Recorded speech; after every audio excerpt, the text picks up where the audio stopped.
Platform channel पर मैं गौतम शर्मा आप सभी का हार्दिक स्वागत करता हूं। GK GS most important previous question series class number 2।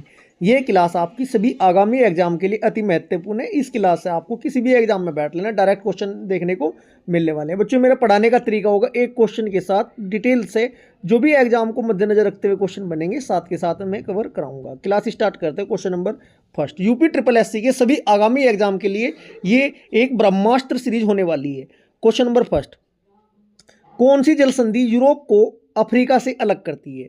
Right answer होगा ऑप्शन नंबर थर्ड, जिब्राल्टर जल संधि। अब देखते हैं एक्स्ट्रा फैक्ट्स क्वेश्चन क्या बन सकते हैं। बात करें जिब्राल्टर जल संधि की, ठीक है जी। जिब्राल्टर जल संधि आपकी कहाँ पे है? ये रही। जिब्राल्टर की जल संधि अटलांटिक महासागर को भूमध्य सागर से जोड़ती है। डायरेक्ट पूछा जाता है किस किस सागरों को जोड़ती है? अटलांटिक महासागर को भूमध्य सागर से जोड़ती है और यूरोपीय महाद्वीप पर स्पेन को अफ्रीका महाद्वीप और पर मोरक्को से अलग करती है। ठीक है जी, महासागरों को जोड़ेगी और दो देशों को या महाद्वीपों को अलग करेगी। बात करते हैं सुंडा जल संधि। सुंडा जल संधि इंडोनेशियाई सेलाट सुंडा एक चैनल है जो जावा पूर्व और सुमात्रा के द्वीपों के बीच स्थित है। ठीक है जी, सुंडा जल संधि मध्य हिंद महासागर को पूर्वी एशिया से जोड़ने वाली एक महत्वपूर्ण मार्ग है। क्वेश्चन नंबर थर्ड, निम्नलिखित में से कौन सा हिल स्टेशन समुद्री तल से उच्चतम पर स्थित है, मतलब ऊंचाई पर स्थित है, ये पूछा है। क्वेश्चन नंबर सेकंड का राइट आंसर होगा ऑप्शन नंबर सेकंड, ऊटी। अब देखते हैं चार के चार कौन सा कहां पर है। बात करें शिमला, यह भारतीय राज्य हिमाचल प्रदेश की राजधानी और सबसे बड़ा शहर है। इसे 1864 में ब्रिटिश भारत की ग्रीष्मकालीन राजधानी के रूप में नामित किया था। स्वतंत्रता के बाद शहर ने पंजाब की राजधानी और बाद में हिमाचल प्रदेश का नाम दिया था, वो अलग बात है। बात करते हैं दार्जिलिंग, यह भारत के पश्चिम बंगाल राज्य का एक शहर है। लगभग 2000 मीटर की ऊंचाई पर यह कम हिमालय में पाया जाता है। बात करें डलहौजी की, यह उत्तरी भारत के हिमाचल प्रदेश राज्य में चंबा जिले में एक हिल स्टेशन है। इसकी ऊंचाई है लगभग 1970 समुद्र से। बात करें ऊटी, ऊटी कहाँ पर है? यह तमिलनाडु के नीलगिरी जिले का एक शहर और नगर पालिका है। यह नीलगिरी जिले का प्रशासनिक केंद्र है जो कोयम्बटूर के उत्तर में 86 किलोमीटर और मैसूर से 128 किलोमीटर दक्षिण में स्थित है। Next question, question number third, कौन सा हिमालय जो आपका नदियों के आधार पर कितने प्रकार से विभाजित किया गया है? 4 प्रकार से। ठीक है जी, कौन हिमालय की तराई या हिमाचल के महत्वपूर्ण पहाड़ी रिसोर्ट्स में से नहीं है? राइट आंसर होगा ऑप्शन नंबर फर्स्ट, ये आपका बानासुर है। बानासुर नहीं है। क्वेश्चन नंबर 4, निम्नलिखित में से कौन सी नदी दो धाराओं चंद्रा और भागा से बनती है? चंद्रा और भागा से कौन सी बनती है? चेनाब। चेनाब कहाँ से निकलती है भी आपको पता होना चाहिए। चिनाब सिंधु की सहायक सबसे बड़ी सहायक नदी है। यह दो धारा चंद्रा और भागा से बनती है। हिमाचल प्रदेश में केलांग के पास टंडी में मिलती है, इसलिए इसे चंद्रभागा के नाम से भी जाना जाता है। यह नदी पाकिस्तान में प्रवेश करने से पहले 1180 किलोमीटर तक बहती है। इसका प्राचीन नाम पूछा जाता है चेनाब का। ऋग्वेद में चेनाब नदी को आस्कनी कहा जाता था। आस्क के बिना चैन नहीं मिलता, ऐसे याद कर लेना ट्रिक से। ठीक है जी, इसका नाम का अर्थ है इसमें गहरे रंग का जल देखा जाता है। भाग नदी सूर्य ताल झील से निकलती है, ये आपको पता होना चाहिए। ठीक है जी, आगे बढ़े। क्वेश्चन नंबर 5, निम्नलिखित में से कौन सा भारतीय राज्य नेपाल के साथ अपनी सीमा साझा करता है? क्वेश्चन नंबर 5 का आपका राइट आंसर होगा नेपाल के साथ सीमा साझा कौन करता है बच्चों? राइट आंसर ऑप्शन नंबर 4 होगा, उत्तराखंड। अब देखते हैं नेपाल से सीमा साझा करने वाले राज्य कौन कौन से हैं। देखिएगा, उत्तराखंड भारत के उत्तर में एक राज्य है जो नेपाल और चीन दो देशों के साथ अपनी सीमा साझा करता है। उत्तराखंड राज्य के पिथौरागढ़, चंपावत और उधम सिंह नगर जिले नेपाल के साथ अंतर्राष्ट्रीय सीमा साझा करते हैं। 5 भारतीय राज्य है। उत्तर प्रदेश, देखो ये आपका नेपाल है, जो मैं मैप पर ड्रॉ कर रहा हूँ ना अलग अलग से, ये आपका नेपाल है। ठीक है जी, वे 4 कौन कौन से हैं? इसके 5 कौन कौन से हैं? नंबर 1 तो आपका उत्तराखंड, नंबर 2 आपका यूपी, उत्तराखंड यूपी, नंबर 3 आपका वेस्ट बंगाल, यहाँ पर कोने पर लगता है। ठीक है जी, नंबर 4 पर आपका सिक्किम, नंबर 5 पर आपका बिहार। 5 राज्य हैं जो बिहार से सीमा साझा करते हैं। एक बार दोबारा रिवाइज कर लो, उत्तर प्रदेश, उत्तराखंड, पश्चिम बंगाल, सिक्किम, बिहार नेपाल के साथ अपनी सीमा साझा करते हैं। बात करें सिक्किम की, एक देश ऐसा है सिक्किम जो 3 देशों से अपनी सीमा साझा करता है। सिक्किम राज्य भारत का 3 देशों से अपनी सीमा टच करते हैं। 3 देश कौन कौन से है जी? नेपाल, भूटान और चीन। क्लियर है जी। अब देखते हैं यहाँ से क्वेश्चन और क्या बन सकते हैं। सिक्किम पूर्वोत्तर भारत का एक राज्य है जो 3 देश नेपाल, भूटान और चीन के साथ अपनी सीमा साझा करता है। अब देखते हैं भारत के अकॉर्डिंग भारत की सीमा कहाँ कहाँ मिलती है और किस किस से भारत की सीमा मिलती है। देखिएगा भारत की सीमा कहाँ कहाँ मिलती है और किस किस से मिलती है। देखिएगा भारत 9 देशों के साथ सीमा साझा करता है। उत्तर या उत्तर पश्चिम में चीन, भूटान और नेपाल, पाकिस्तान और अफगानिस्तान। पाकिस्तान ये रहा आपका, अफगानिस्तान ये रहा आपका, चीन आपका ये रहा, ठीक है जी, भूटान आपका ये रहा, नेपाल आपका ये रहा, ठीक है जी। पूर्व में बांग्लादेश, म्यांमार, जलीय समुद्री सीमा श्रीलंका व मालदीव, स्थलीय और समुद्री सीमाएं दोनों पाकिस्तान, बांग्लादेश और म्यांमार। अलग अलग क्वेश्चन पूछा जा सकता है। दोबारा डिवाइड करा देता हूँ, अच्छा पॉइंट है। बात करें भारत की, अच्छा पॉइंट है जी, इंपॉर्टेंट पॉइंट है, दोबारा समझना है ये आपको। बात करें कौन से देश ऐसे हैं जो स्थलीय और समुद्री सीमा दोनों मतलब सीमा साझा करते हैं। पाकिस्तान, बांग्लादेश और म्यांमार। जल वाली सीमा भी लगती है और थल वाली भी लगती है। नंबर 2 क्वेश्चन बनता है, जलीय या समुद्री सीमा किन 2 देशों की है? श्रीलंका और मालदीव। बात करें पूर्व में कौन कौन से देश है? बांग्लादेश और म्यांमार। म्यांमार आपका ये रहा और जी आपका बांग्लादेश आपका ये रहा, ठीक है जी। उत्तर या उत्तर पश्चिम में चीन, भूटान, नेपाल। चीन आपका ये रहा, नेपाल आपका ये रहा, भूटान आपका ये रहा, ठीक है जी। पाकिस्तान आपका ये रहा, अफगानिस्तान आपका ऊपरली साइड है। क्लियर है जी। आगे बढ़े, चले। क्वेश्चन नंबर है हमारा next question number 6। Question number 6 क्या कहता है जी? उत्तर प्रदेश में हिंडन नदी और राप्ती नदी निकलती है। कहाँ से निकलती है? राइट आंसर होगा आपका ऑप्शन नंबर थर्ड हिमालय पर्वत से। नेक्स्ट क्वेश्चन अब देखते हैं यहाँ से डिटेल से क्वेश्चन क्या बनता है। हिमालय पर्वत से निकलने वाली अन्य नदियाँ कौन कौन सी है? गंगा निकलती है, यमुना निकलती है, गंडक निकलती है, काली नदी निकलती है, रामगंगा निकलती है, सरयू निकलती है और कोसी निकलती है। रोहिणी, हिंडन और राप्ती नदियाँ ही हैं हिमालय पर्वत से निकलने वाली नदियाँ। राज्य की अधिकांश नदियाँ उत्तर पश्चिम से दक्षिण पूर्व दिशा में बहती है। ये देख लो कैसे कह रहा है ये। पूर्व आपका ये रहा, पश्चिम आपका ये रहा, उत्तर ये आपका ये रहा, दक्षिण आपका ये रहा। राज्य की अधिकांश नदियाँ उत्तर पश्चिम, उत्तर ये रहा आपका, पश्चिम ये रहा आपका, उत्तर पश्चिमी से मतलब बंगाल की खाड़ी की तरफ अपना जल गिराती है अधिकतम, ठीक है जी। 4 है समानता, साबरमती, माही, नर्मदा, ताप्ती, जो पूर्व से पश्चिम की ओर बहती है। क्वेश्चन भी एग्जाम में कई बार पूछा गया है। क्वेश्चन नंबर 7 क्या कहता है? निम्नलिखित में से किस क्षेत्र में बनिहाल दर्रा स्थित है? राइट आंसर होगा ऑप्शन नंबर 4 पीर पंजाल में। देखते हैं यहाँ से डिटेल से क्वेश्चन क्या बन सकता है। बनिहाल दर्रा जम्मू कश्मीर में स्थित है और अधिकतम ऊंचाई 2832 मीटर है। यह पीर पंजाल श्रेणी में एक पहाड़ी दर्रा है और बनिहाल को कांजीगुंड से जोड़ता है। एक बार एग्जाम में रिपीट होने वाला क्वेश्चन निकल कर सामने आया है यहाँ से। बनिहाल दर्रे को जवाहर सुरंग के रूप में भी जाना जाता है। जवाहर सुरंग के रूप में किस दर्रे को जाना जाता है? बनिहाल दर्रे को। जवाहर सुरंग बनिहाल दर्रे के नीचे पीर पंजाल पर्वत से होकर 2.5 किलोमीटर लंबी सुरंग है। Next question number 8। Question number 8 क्या कहता है जी? काराकुम रेगिस्तान दरवाजा गैस क्रेटर का घर है जिसे स्थानीय लोग नरक का द्वार भी कहते हैं। यह निम्नलिखित में से किस देश में स्थित है? डबल रिपीट हो गया लास्ट की लाइन, कोई बात नहीं जी। ये कहाँ है प्यारे बच्चों? नरक का दरवाजा। राइट आंसर होगा ऑप्शन नंबर ए तुर्कमेनिस्तान में ये अवस्थित है। देखिएगा चलो डिटेल से क्वेश्चन क्या बनते हैं। काराकुम रेगिस्तान को ब्लैक सैंड के रूप में जाना जाता है। डायरेक्ट पूछ लिया जाएगा ब्लैक सैंड के नाम से किसे जाना जाता है? काराकुम मरुस्थल को। यह मध्य एशिया के सबसे बड़े रेगिस्तानों में से एक है। मरुस्थल को 3 क्षेत्रों में विभाजित किया गया है, ठीक है जी। तो कोई इतने एक इंपॉर्टेंट पॉइंट ये है, काराकुम रेगिस्तान दरवाजा गैस क्रेटर का घर है। स्थानीय लोगों द्वारा नरक का दरवाजा या नरक का द्वार भी इसे कहा जाता है। प्राकृतिक गैस का एक विवर्त खंड है जो 1971 में जल रहा है, ठीक है। Question number 9। चीन किसके साथ अपनी सीमा साझा नहीं करता है? देखो मैप के अकॉर्डिंग बताऊंगा मैं, कंप्लीट डिटेल से जितने भी क्वेश्चन बनेंगे सारे कवर करेंगे इस क्वेश्चन से। इंपॉर्टेंट क्वेश्चन है। क्वेश्चन नंबर 9 का आपका राइट आंसर होगा ऑप्शन नंबर 4 बुल्गारिया। अब आपके सामने मैप पर चीन दिखाई दे रहा है। चीन से सीमा साझा करने वाले कौन कौन से? देखो मंगोलिया सीमा साझा करते हैं, जी करता है गुरुजी। अफगानिस्तान सीमा साझा करता है, अफगानिस्तान ये रहा, देखो ये इस वाले पॉइंट से सीमा साझा होती है भारत से ऊपरली साइड से, जी होती है गुरुजी।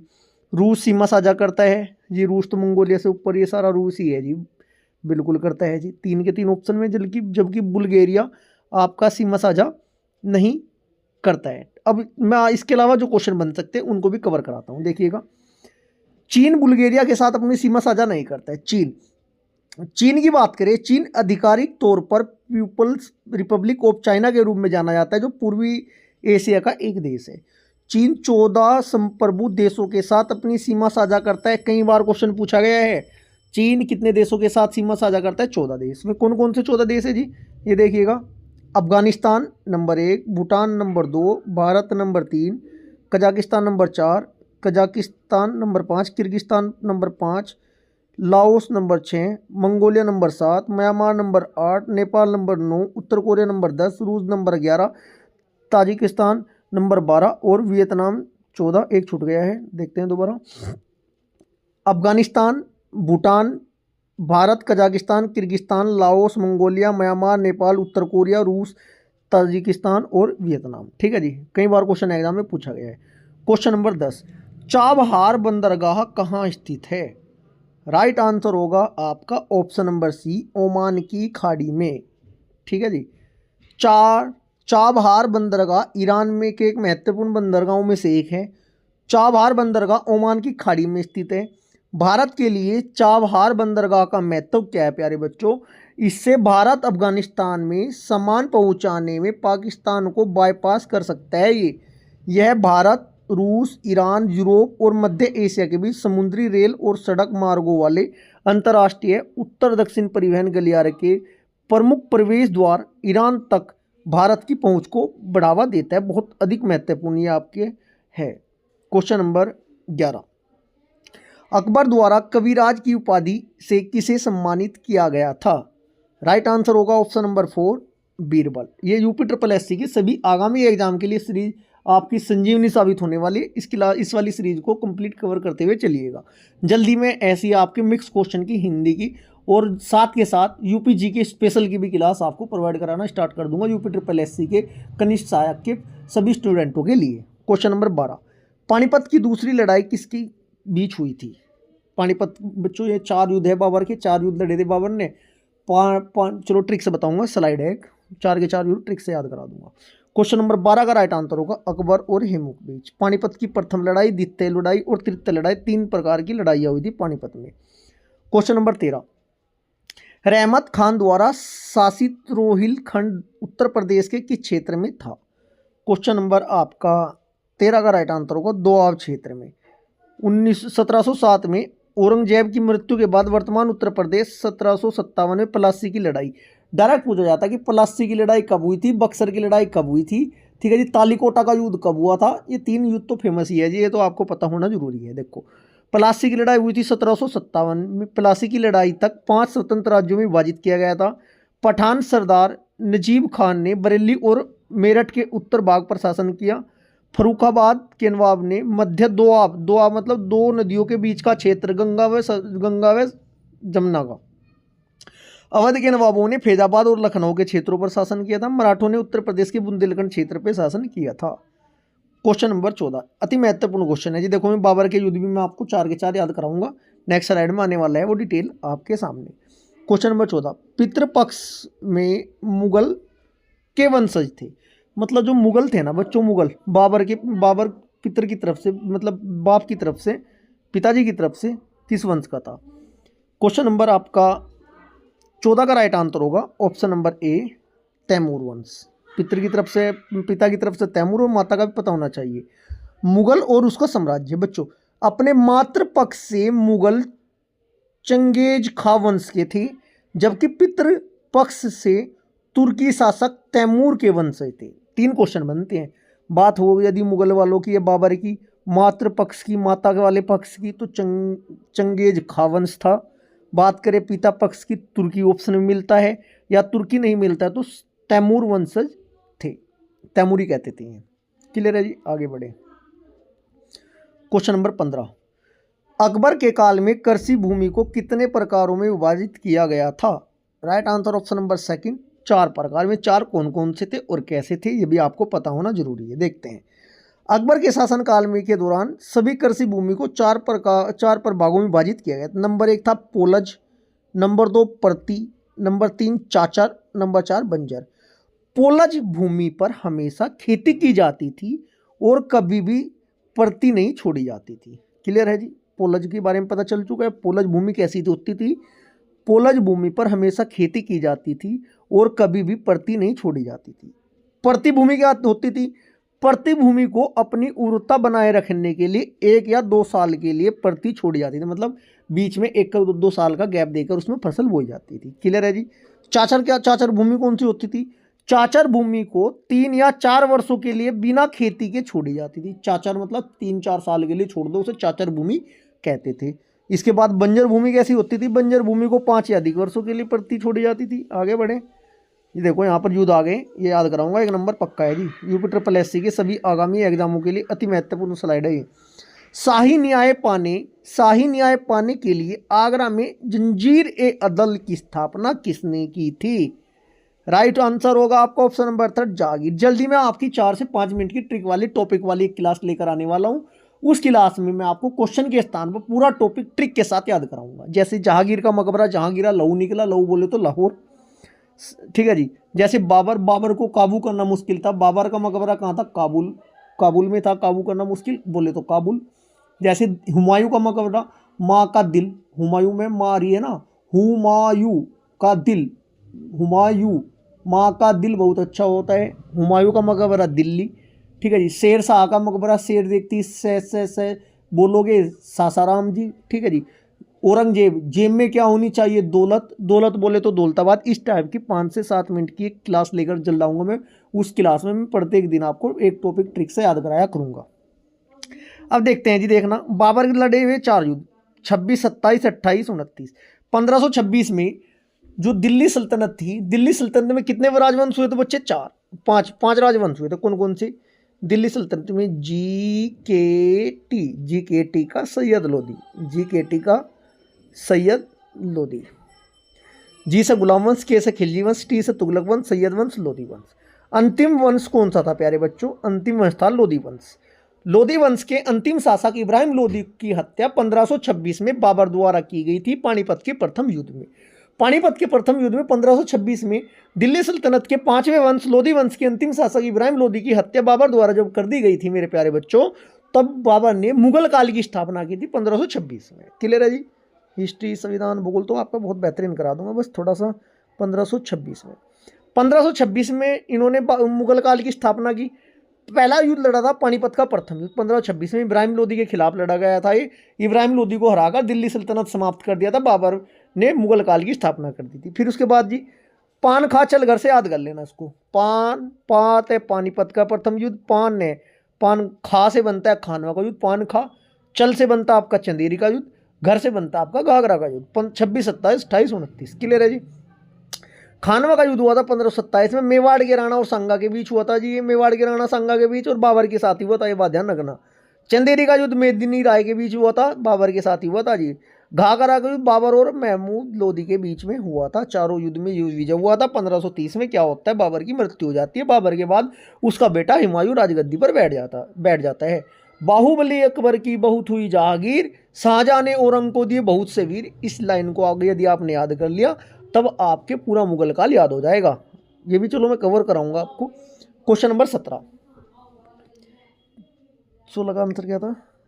16 का तो आंसर बता दिया ना मैंने जहांगीर। ओके, आगे बढ़े। Question number 17।